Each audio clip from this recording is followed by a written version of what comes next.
En esta clase vamos a continuar desarrollando los estados de la mente frente a la verdad y nos va a tocar trabajar primero que nada sobre la duda. La duda, sabemos, tiene como una larga tradición dentro del ámbito de la filosofía. Nosotros podemos recordar a los escépticos en la antigüedad o a Descartes en la época moderna y ahí nos damos con que siempre ha representado como un elemento importante en la tarea del filósofo que se pregunta sobre el conjunto de la realidad. Si nosotros definimos la duda tal como debe ser para que entender exactamente el concepto, diríamos que la duda es el estado en que el intelecto fluctúa entre la afirmación y la negación de una determinada proposición. ¿Cómo podríamos representar nosotros gráficamente a la duda? Como una balanza en la cual los dos platillos se encuentran a la misma altura. La balanza no se inclina ni a favor de uno ni a favor de otro. Por ejemplo, yo puedo decir, supongamos, tal persona está en casa, dudo. No te puedo ni decir que sí, ni te puedo decir que no. Entonces, el intelecto no tiene ninguna causa motora que lo lleve a afirmar o a negar esa proposición. Por lo tanto, la duda también se puede definir como la suspensión de juicio. Hay como un juicio que no se puede emitir porque no tenemos evidencia.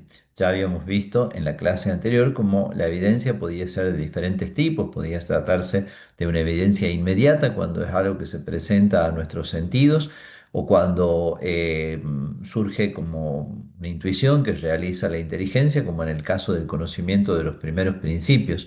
Pero si no hay evidencia inmediata, tampoco, si no hay tampoco una evidencia mediata, es decir, una evidencia que se pueda haber alcanzado a través de una demostración, al no haber evidencia, el juicio se tiene que suspender.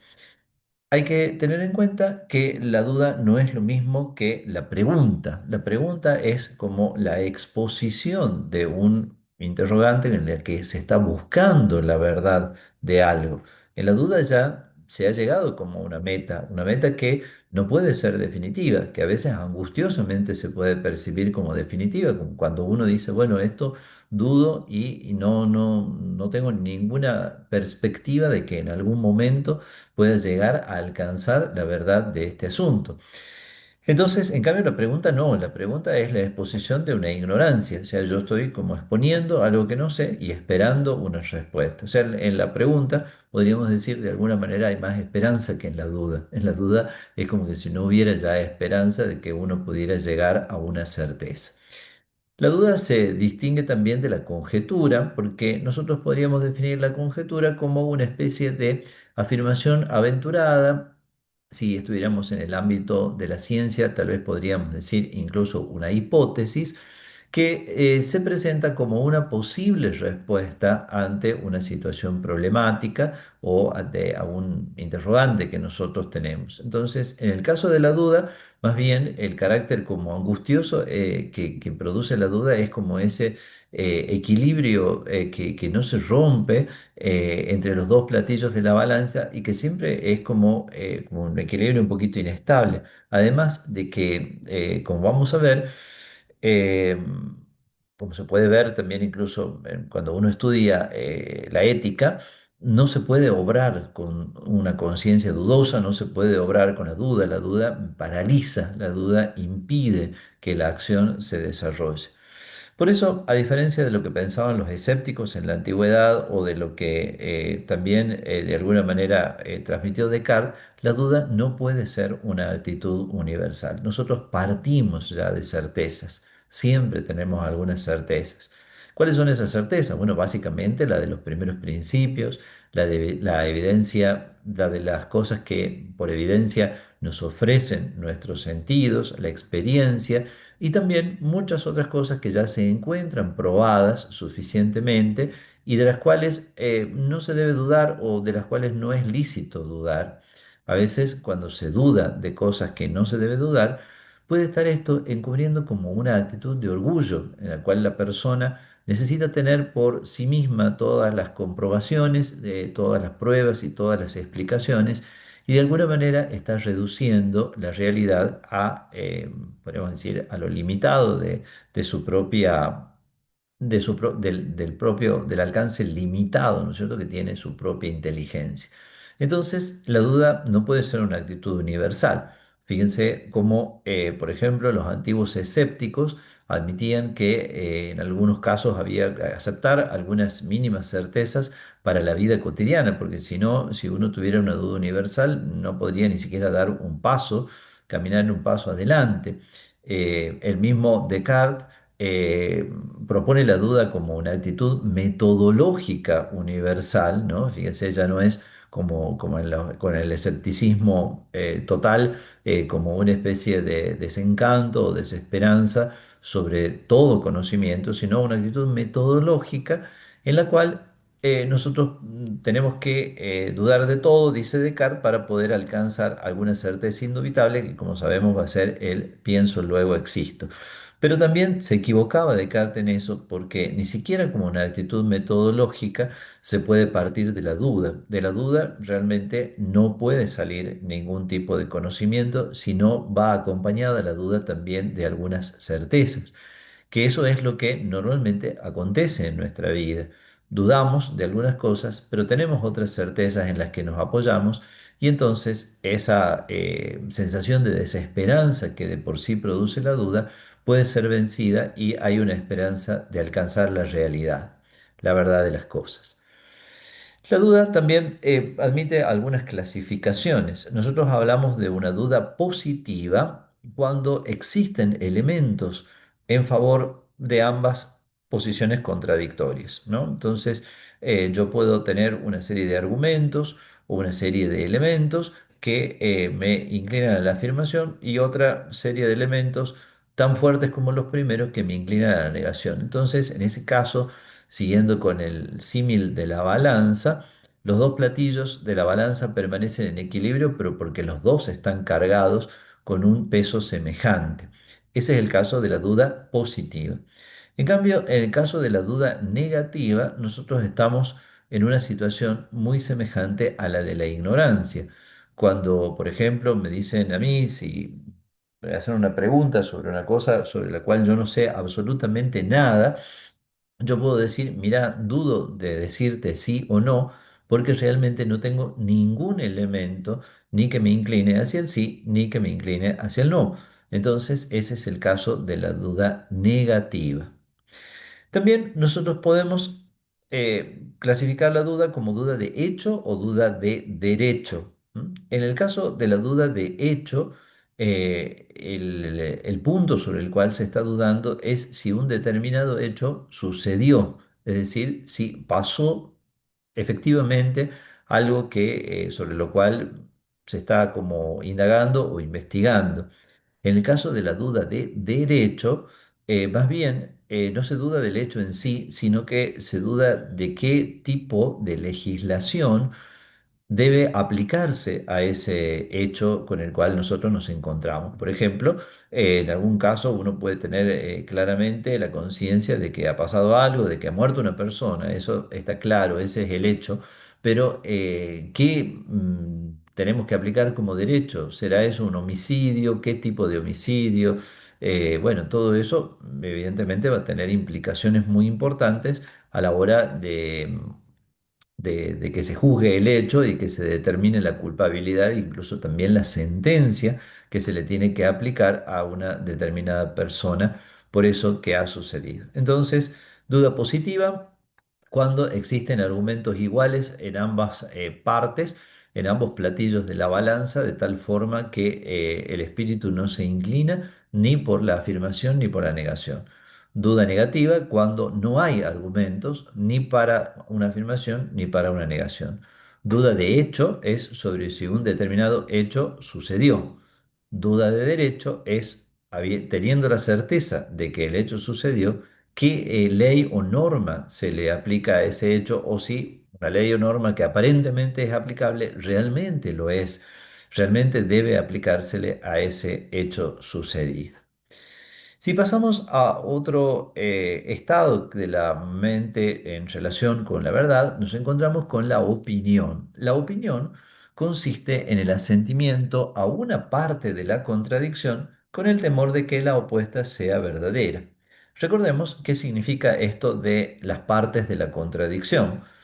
Para Santo Tomás está claro que toda indagación se hace sobre una pareja de proposiciones contradictorias. Solamente una de ellas puede ser verdadera.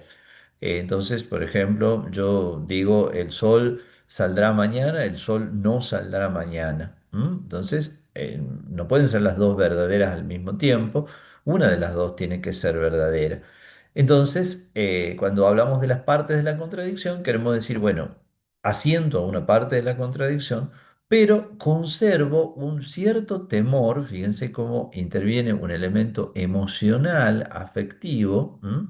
Conservo un cierto temor de que la opuesta sea verdadera. Entonces yo opino que la mejor solución de este problema es esta, pero guardo una cierta temor, una cierta probabilidad de que la solución contraria sea realmente la mejor. ¿M? Entonces, aquí podríamos decir que la balanza se inclina hacia uno de los dos lados, pero no se inclina totalmente. O sea, el peso de los argumentos que sostienen la opinión no es un peso definitivo y, por lo tanto, podemos nosotros decir que el asentimiento es débil, no es un asentimiento firme. Nosotros vivimos en un mundo en el que la palabra opinión tiene como muchas significaciones. Por ejemplo, existe un derecho a la opinión que uno no puede desconocer y que cuando se desconoce, aunque sea mínimamente, genera como una reacción muy airada, ¿no? Porque la gente dice, yo quiero tener mi opinión y nadie me puede impedir que yo opine.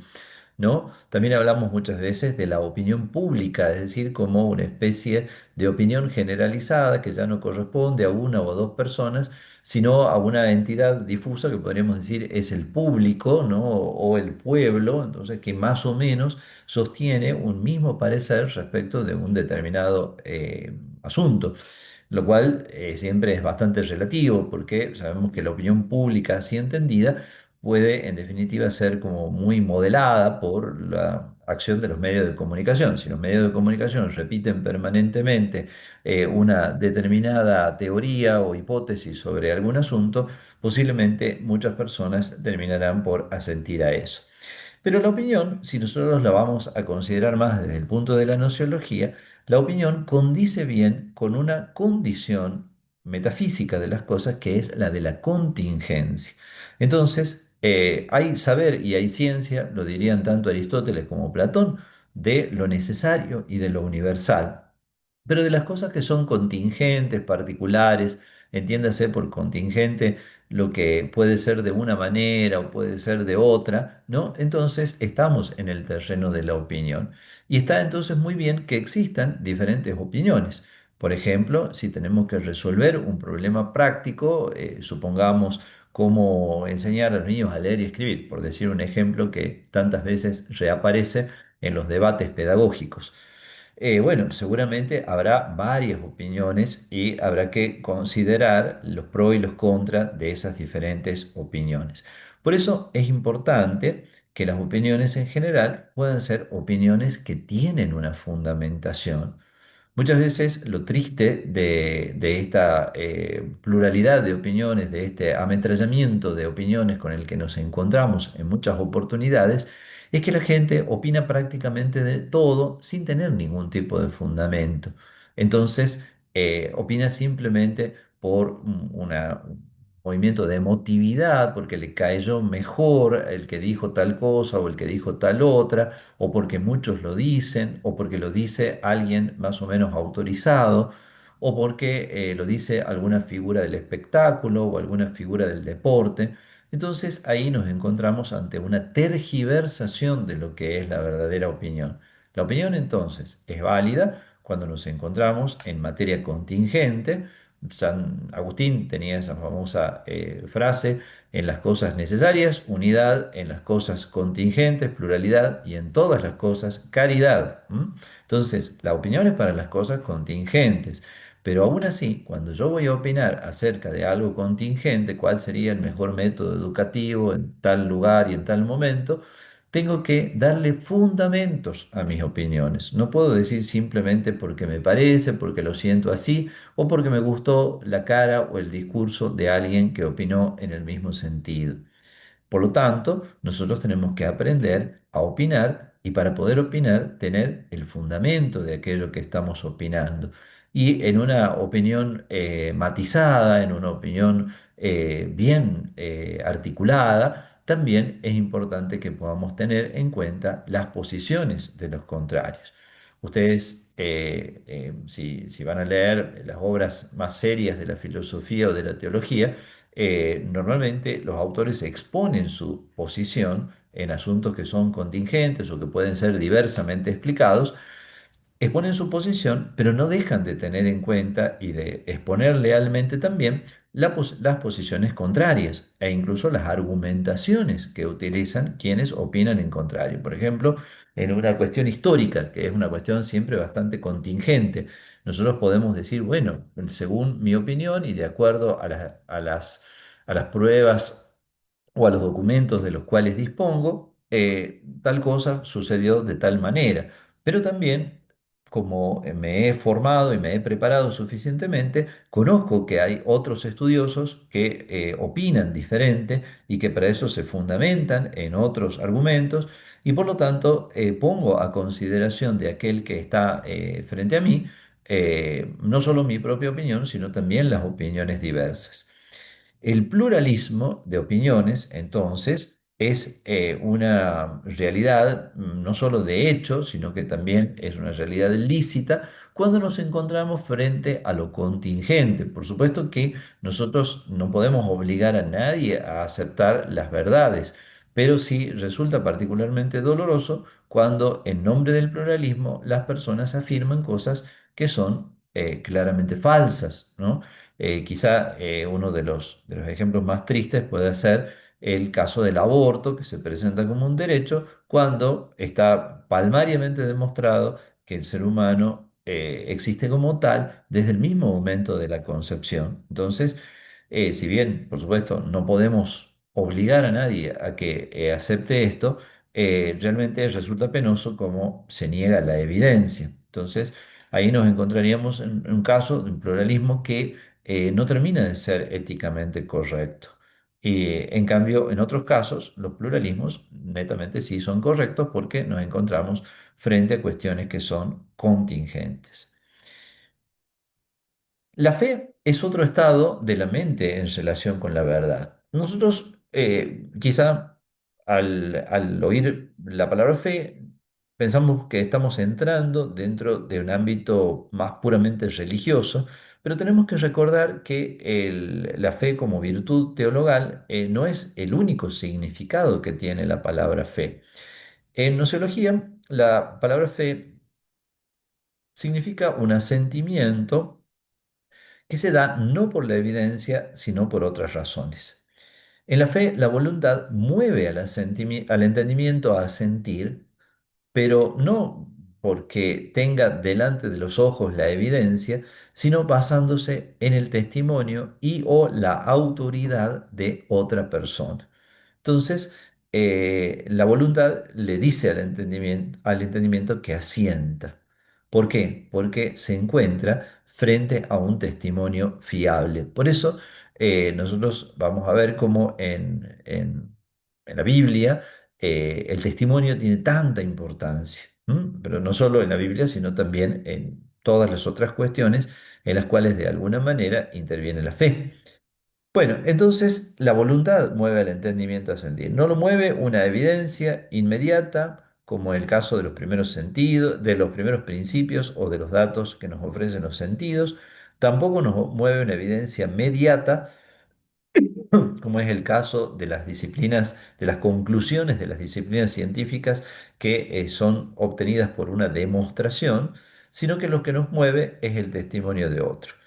Tal película es excelente. ¿La viste? No. ¿Y cómo sabes que es excelente? Y bueno, porque me lo dijo un amigo y es un amigo que es muy criterioso y que siempre da los mejores criterios respecto de las películas. Entonces, aunque no la haya visto, yo podría decir es excelente la película, ¿no?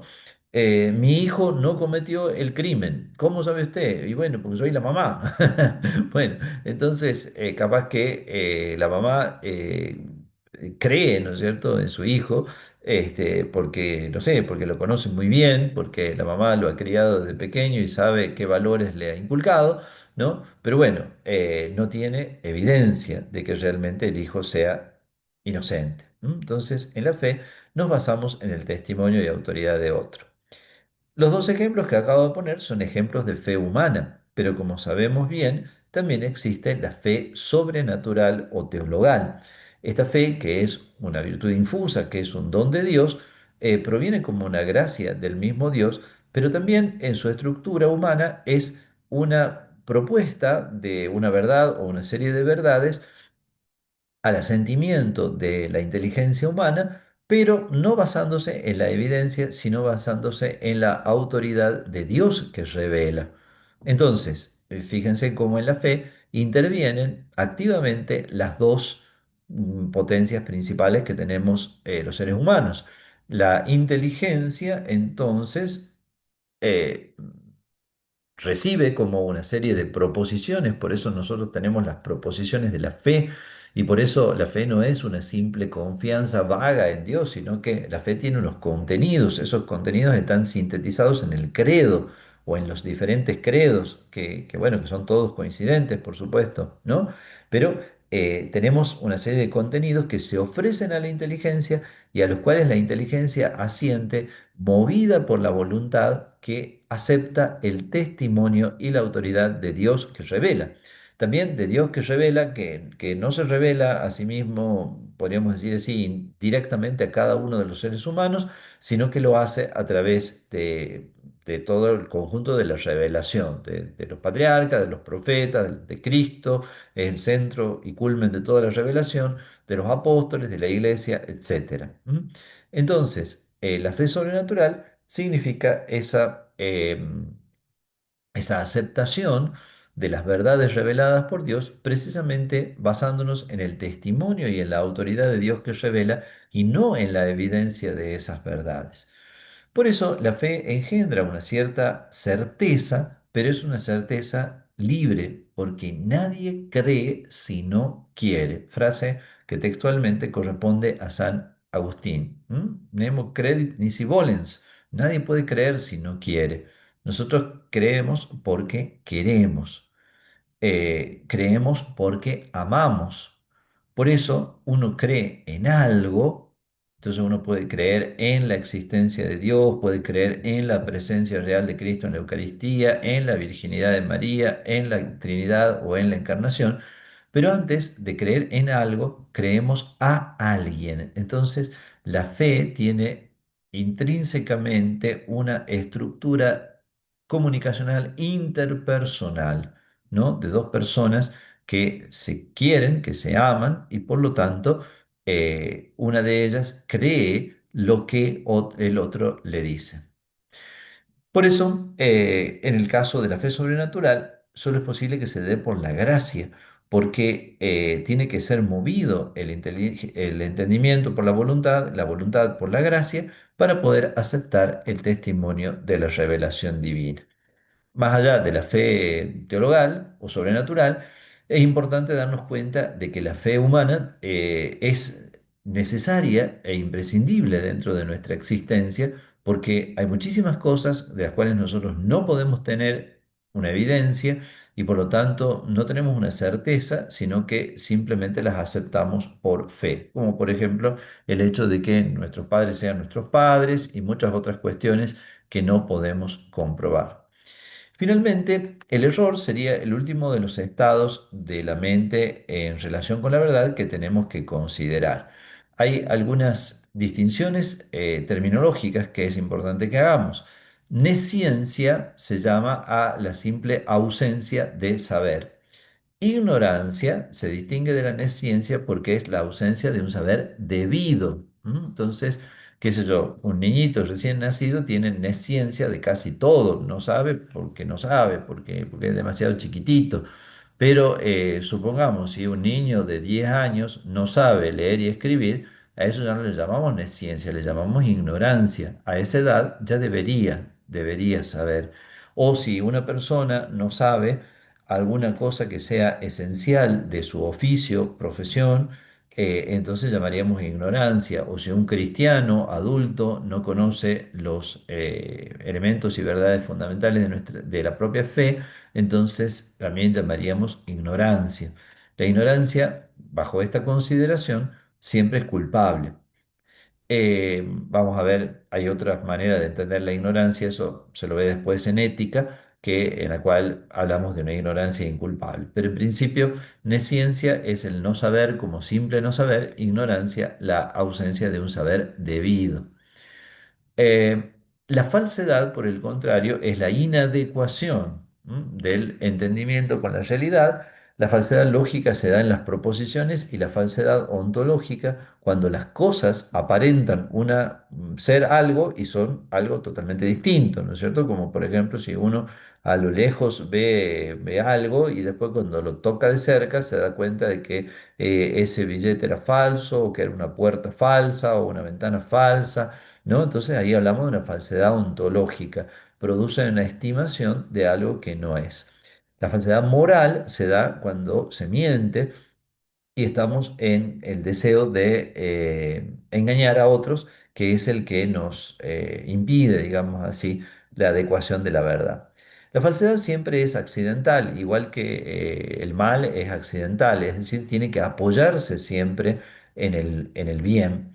Por eso nosotros decimos que la falsedad como privación, más que tener una causa eficiente, tiene una causa deficiente.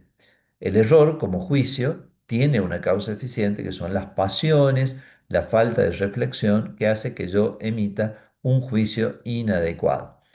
Y para terminar, digamos que es muy importante, por esto mismo, esto último que acabamos de decir, destacar la importancia de las disposiciones morales del sujeto para el conocimiento de la verdad, porque el sujeto no solamente necesita tener unos sentidos que estén sanos y una inteligencia despierta para conocer la verdad, dado que las pasiones muchas veces pueden interferir en el proceso de ese conocimiento, es preciso que el sujeto tenga educadas esas pasiones por medio de las virtudes para que no interfieran, sino que por el contrario, ayuden a alcanzar un mejor conocimiento de la realidad.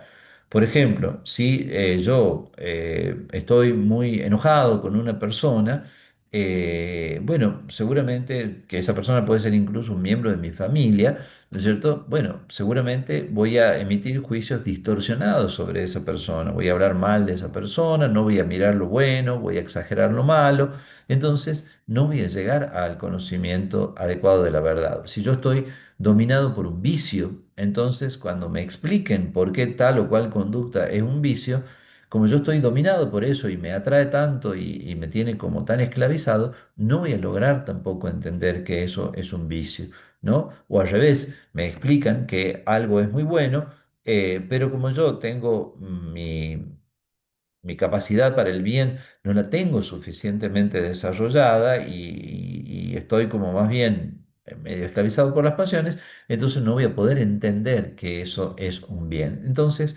las disposiciones morales del sujeto tienen una enorme importancia para poder alcanzar los estados de certeza que son necesarios para poder realizar las acciones debidas.